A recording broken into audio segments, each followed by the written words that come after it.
Mas vamos lá, eu tenho aqui umas perguntas Opa, para o Frei André, que amanhã está indo aí para os Estados Unidos. Olha só que coisa maravilhosa. eu estava no Rio de Janeiro, estava a sensação de 50, agora eu vou para Nova York, está a sensação de -15. Ai, Jesus do céu. Mudar um pouquinho. Mudar um pouquinho o clima. Bem pouquinho, hein? Logo eu volto para São Imagina, Paulo. logo volta para São Paulo. Você passa quantos dias lá? Passo umas 2 semanas. Né? Entre Uma os coisa compromissos. que eu tenho pensado, a gente conversava aqui por cima, não é? Quando a gente conversa, por exemplo, com o senhor aqui, nos causa muita alegria de perceber ali uma presença vivaz de uma congregação e tal, que às vezes as pessoas dizem, a frase mestra é essa: as congregações estão morrendo, né? Morrendo, tem pouquíssimas vocações.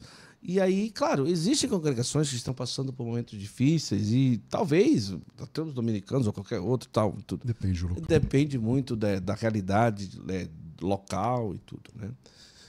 Mas talvez não seria prudente a gente colocar assim, tudo na mesma bandeja e falar, tá morrendo, já passou o tempo, não tem mais vocação, estão se definhando, vai acabar.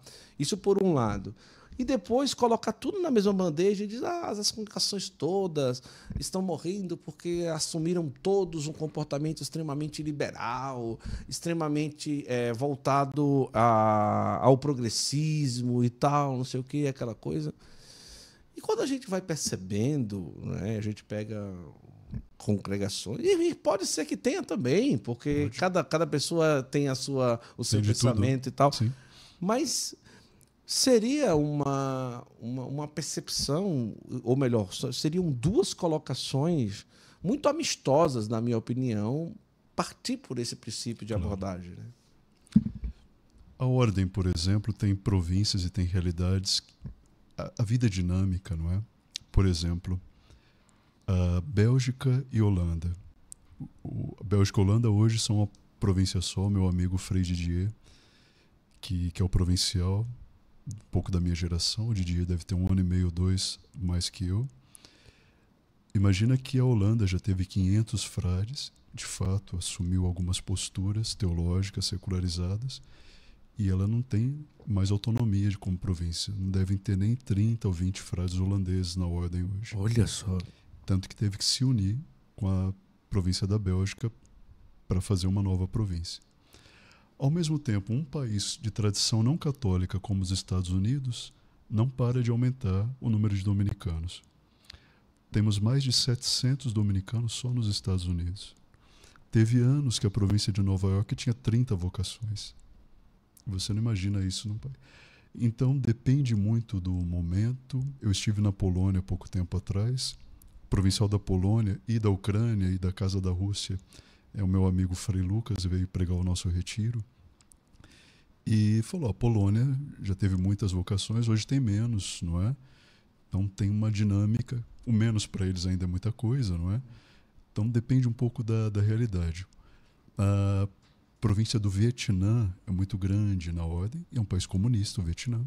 A ordem celebrou um capítulo geral lá, elegeu um frade, um mestre da ordem ali. Então essas coisas variam muito. E saber, uma vez, que um problema diplomático não é novidade, entre a China e a Santa Sé. E o embaixador chinês disse para o núncio, a nossa paciência é milenar. E o núncio respondeu, a nossa é eterna. Olha só. As coisas no mundo são muito mais dinâmicas do que a gente pode imaginar. Não é? E Deus vai suscitando novidade. É claro que é sempre importante, nós vivemos como família, não é? Por mais que sejamos diferentes, etc., saber respeitar a sensibilidade de uma geração, a boa intenção, algumas opções, como em qualquer família. Quando a gente sabe disso e sabe que às vezes tem que tomar decisões para renovação, para adequar a pregação, né, aos tempos de hoje, isso quando acontece, quando é permitido, sempre há uma nova floração. Então, fico feliz de ver que a ordem ela vai mudando um pouco seus membros, províncias que eram pequenas se tornam grandes, outras grandes se tornam pequenas, mas ela continua fazendo a sua missão, como em todas as ordens, todas as províncias, né? Não ter a pretensão de achar que o nosso tempo é tão especial assim. Imagina, Frei Timothy, que era o nosso geral, falou: no tempo da peste negra na Idade Média, a ordem perdeu mais de 50% dos membros mortos de peste. Quem achava que o mundo ia sobreviver à peste, à Covid?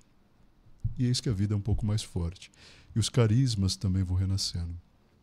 O Frei Christoph von Schönborn, que terminou há pouco tempo o seu serviço de 30 anos como arcebispo de Viena, ele foi o redator do Catecismo da Igreja Católica, o cardeal Schönborn. E ele gostava de dizer, cada geração gosta, né, tá vivo? Cada geração precisa ser evangelizada na sua linguagem, né? Eu gosto muito daquela frase que temos no Evangelho segundo Mateus, aquele versículo no qual Jesus diz: rezai ao Senhor da messe que mande operários. Que a messe é grande e os operários são poucos. Nós gostamos de tomar essa frase no mês vocacional, falar da importância das vocações aos ministérios ordenados, à vida religiosa. Mas é importante ver que por trás dessa frase Jesus está dizendo: eu não quero agir sozinho. E ele suscita vocações para a vida monástica, a vida religiosa, a vida sacerdotal, vida laical, para pregadores. Essa ebulição de vocações que é a igreja, ele cita a partir dos tempos, porque só o coração dele sabe o que cada tempo precisa ouvir, desse evangelho que é sempre antigo e sempre novo.